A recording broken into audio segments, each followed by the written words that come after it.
أهلا وسهلا ومرحبا بكم مع منظر ونكهة في كويزين جميلة بن غزال.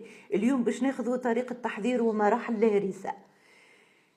ناخذوا الفلفل متاعنا نغسلوه. أنا عندي 2.5 كيلو فلفل أحمر، نظفناهم من الزريعة متاعهم كما تشوفوا، وضعناهم في الكسكاس يفوروا ما يقارب 1.5 ساعة. يذبل الفلفل متاعنا وطاب، نعبيو الفلفل متاعنا. خذينا الفلفل ورحيناه،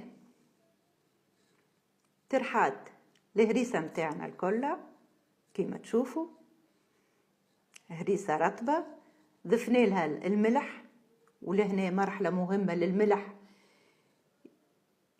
باش يتزالك الماء الموجود في الفلفل. ناخذوا المصلين في الكسكاس نوضعوها الليلة كاملة تتسقطر، مرحلة مهمة جدا.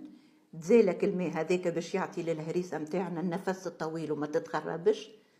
أصبحت عجين، نضيفوا لها الزيت، نبنوها بالملح، نضيفوا لها تابل والكروية والثوم، خلطوها. أصبحت الهريسة متاعنا حاضرة، وهذا الشكل النهائي للهريسة متاعنا، مفوحة بالتابل والكروية والثوم والزيت ومسقطرة في حقها. عبيناها في دبيب زيت وتغمت بالزيت وتحفظ في مكان بارد. منظر ونكهة وتاكلوا بالشفاء.